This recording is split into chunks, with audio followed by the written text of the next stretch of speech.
Veja aí, a manchete principal é um destaque que a Raquel Landim vai trazer assim que ela estiver pronta, mas antes quero trazer aqui um outro destaque relacionado à Sabesp, porque depois da privatização completa, o governador de São Paulo prometeu um investimento de 10 bilhões e 300 milhões de reais.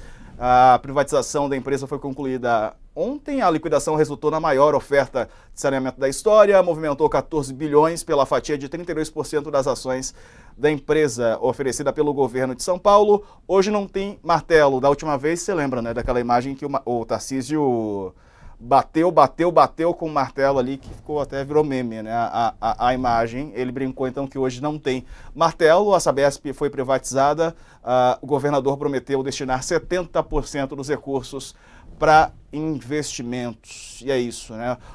Raquel, o que mais disse o Tarcísio de Freitas, governador de São Paulo? Raquel está aqui conosco. Fala, Couto.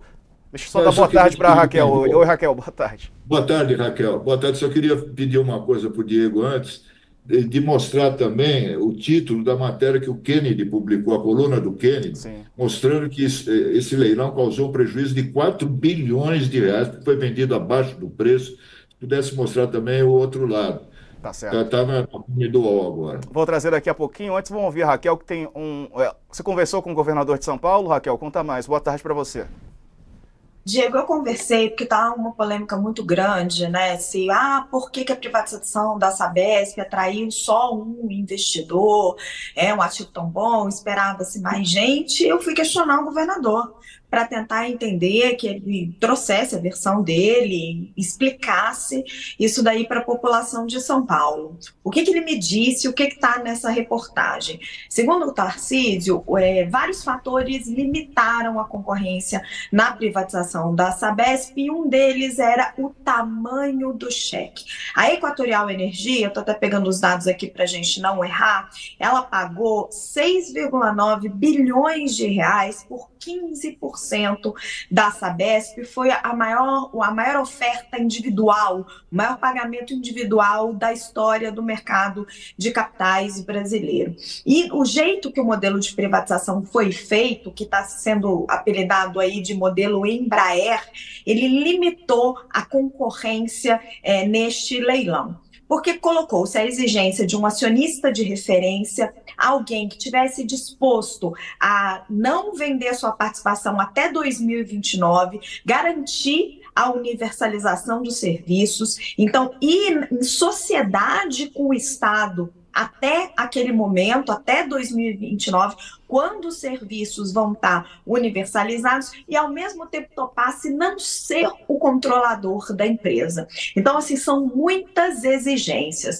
Aí o Tarcísio contou que a francesa Vileoia, é isso o nome, gente? Estou procurando aqui. Ela se interessou pela Sabesp, mas acabou desistindo porque, segundo ele, ela queria Veolia. Ela se interessou para a Sabesp, mas ela queria ter um poder majoritário, ela queria ter poder de mando, ser a controladora, é uma gigante dessa área. Outro grupo que teria se interessado é a Egea, que já é a maior empresa de saneamento privado do Brasil, mas ela ficou com medo de um mecanismo que foi colocado ali, que é a chamada pílula de veneno, que se você, junto com seus acionistas, ultrapassa 30%, você tem que fazer uma oferta para todo mundo. Então, essas restrições que o governo de São Paulo foi colocando, acabou afugentando outros investidores. A Equatorial Energia, ela é muito forte no mercado de energia. Agora, ela está entrando no saneamento. No caso, o que aconteceu é o seguinte, a Sabesp ficou privada, mas o Estado, de alguma forma, ele ainda é muito forte lá dentro. Ele continua com 18% das ações e 3 cadeiras no Conselho de Administração. Na Eletrobras, por exemplo, que o governo tem 40% das ações, ele só tem uma cadeira no Conselho de Administração. Isso é algo que é até questionado pelo governo Lula. Foi um modelo de privatização feito pelo governo Jair Bolsonaro, é o que está na regra hoje, mas é questionado pelo Lula lá no Supremo. Esse modelo que foi feito na Sabesp, ele deixou um Estado ainda muito forte, até para proteger o Tarcísio de críticas políticas. Então, é um modelo que baixa a tarifa social, que mantém esse investidor privado muito amarrado. É por conta disso, segundo o governador de São Paulo, que teve menos concorrência. Tá certo. Vamos ver então o que disse o Kennedy Alencar na coluna dele. Pedido do coach é uma ordem para a gente, então vamos ver o que disse o Kennedy Alencar. São Paulo perdeu 4 bilhões de reais ao vender a Sabesp sem competição e ação mais barata. O colunista disse hoje no Análise da Notícia, programa aqui do canal UOL, que o governador de São Paulo perdeu 4 bilhões com essa venda de 32% da Companhia de Saneamento Básico do Estado de São Paulo. Segundo Kennedy, a companhia foi vendida por um preço abaixo do mercado. Aí o Kennedy trouxe os dados, ele disse que além da venda por um valor abaixo, a privatização da Sabesp também foi feita sem competição, como trouxe aí a Raquel Landim, né, nos detalhes que ela destacou. Fala, Raquel, diga lá. Eu queria fazer uma pequena observação. A venda da fatia da Equatorial, ela foi feita antes da venda do resto das ações, porque geralmente nessas operações você fecha com o investidor de referência e depois você fecha o resto do que a gente chama do resto do pacote. Como a Equatorial é um grupo muito forte, você fechou com eles a R$ 67,00 e depois as ações subiram. Os restantes dos investidores acreditaram na capacidade de investimento da Equatorial Energia e elevaram o valor dos papéis para R$ 87,00. Então, não é exatamente que houve uma perda. Você teve um ganho depois do fechamento com a Equatorial Energia, desses R$ 20,00 durante essa uma semana que se demorou para fechar o resto do valor dos papéis. O Tarcísio é super otimista, ele acha que daqui a 4 anos esses papéis podem estar ali em R$ 120,00, tá?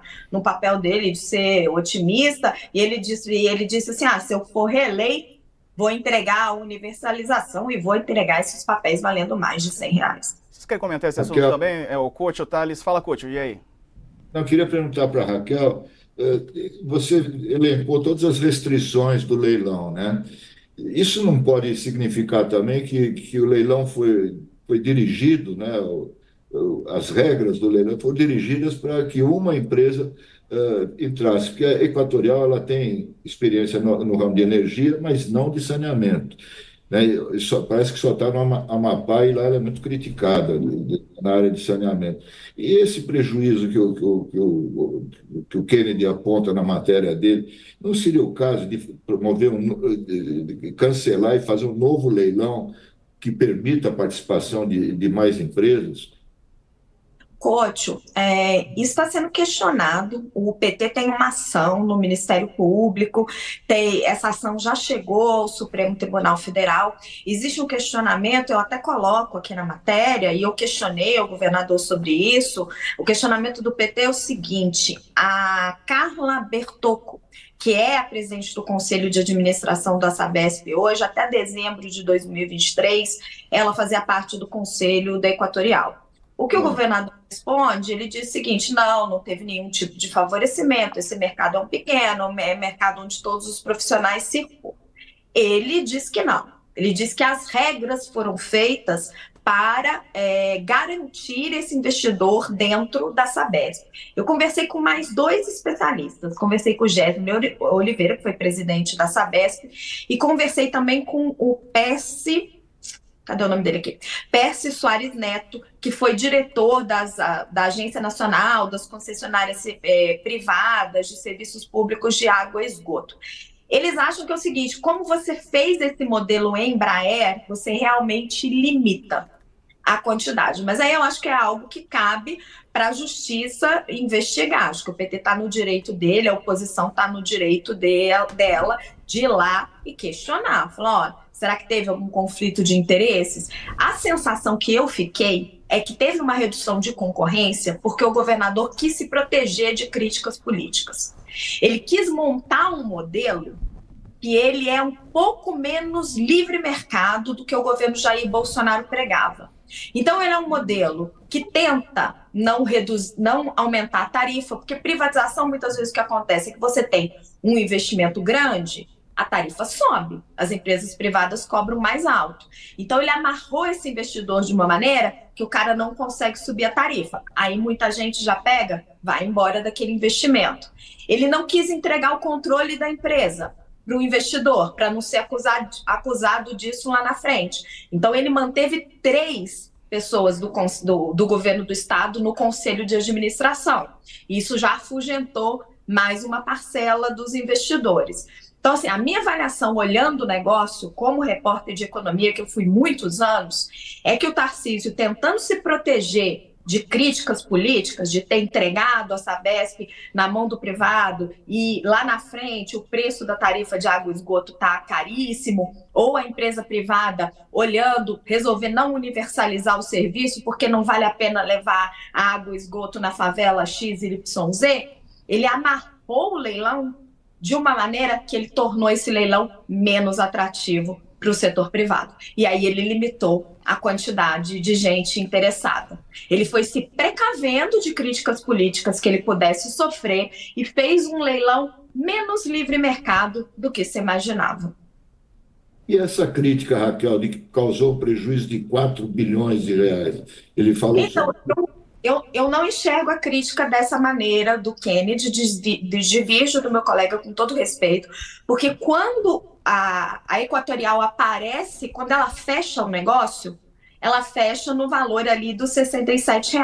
E como ela é um player muito forte, que já tem capital aberto, então o mercado conhece quem são os donos da Equatorial, a 20 Partners, a Esquadra, é gente que o mercado conhece muito, as ações dão um salto. Então, elas vão para 87. Então, é um dinheiro que ele é fruto daquele negócio. Ele é fruto do fechamento do negócio com a Equatorial. Então, tem, naturalmente, esse aumento. Se você não tivesse a entrada da Equatorial, você não tinha a valorização dessas ações. Então, não dá para falar num dinheiro perdido, entende? Porque ele é resultado do fechamento do negócio com a Equatorial. Então, assim, com essa crítica eu não concordo. Eu acho que a questão do posicionamento da conselheira tem que ser realmente investigado, ela estava nas 2 empresas, mas eu acho que fundamentalmente é isso. O Tarcísio amarrou um leilão de um jeito de que se ele tentar a reeleição, tentar a presidência da República, ele está tentando se proteger de críticas de aumento de tarifa, de críticas que a universalização não vai acontecer. Então ele fez um leilão menos liberal do que se imaginava e aí atraiu menos concorrência. Thales, quer comentar? Essa privatização é uma grande aposta do Tarcísio. Eu acho que vai ser decisiva para o governo, para a avaliação do governo Tarcísio. Veja o caso da Enel, por exemplo. A Enel deu problema. E esse problema se reflete um pouco até hoje. O Ricardo Nunes está ali tentando driblar os problemas causados pela energia em São Paulo, pela falta de energia em São Paulo, que nem são culpa muito do Ricardo Nunes. A culpa do Ricardo Nunes é ter deixado as árvores caírem em cima dos fios, mas não da Enel ser incompetente do jeito que foi. O Tarcísio, com essa privatização, está apostando que vai dar certo e que não vai ter problemas. Se não tiver problemas, eu acho que ele ganha ponto. Agora, se tiver problemas, o governo dele vai ser responsabilizado por isso. Isso é inevitável. Tem discussões sobre esse conselho que tem que ser também aprofundadas. 3 conselheiros, por exemplo, na Petrobras, o governo tem 6 dos 11 conselheiros. Né? Como a Raquel falou, na Embraer. Não é Embraer, não. Eletrobras. A Eletrobras parece que é um só, então é nada. Então, esse modelo de 3 em 9, que é o Conselho da Sabesp, é suficiente? Não é suficiente? Vai ter toda uma discussão sobre isso, inclusive o caso da conselheira que teria dupla função. Então, isso tudo vai ter discussão ainda. O fato, na minha avaliação, é que essa privatização vai ser decisiva para a avaliação do Tarcísio, do governo Tarcísio, e para o anseio dele de vir a ser reeleito ou candidato à presidência. Thales, se você me permite, eu concordo totalmente com você, porque vamos trabalhar com o seguinte cenário. Difícil fazer cenário, mas somos analistas políticos. Tarcísio tenta um segundo mandato. Se chegar lá em 2029 e ele tiver conseguido, capital São Paulo, capital paulista hoje tem 60% do esgoto tratado, em Guarulhos é menos. Se ele tiver conseguido universalizar e a tarifa não tiver subido, ele tem um trunfo grande para tentar a presidência. Agora, se tiver dado errado, se não tiver universalização, se a privatização tiver dado problema, e se o tratamento de água e esgoto estiver caro em São Paulo, ele vai ter um problema grande político nas mãos para resolver. Por isso a minha sensação de que ele amarrou o leilão e tornou mais difícil um investidor privado topar e entrar nas condições que ele queria. Porque se você olhar o jeito que está o leilão, o sócio, o Estado, ainda é um sócio muito importante dentro da Sabesp, com muito poder de voto e de mando ali dentro.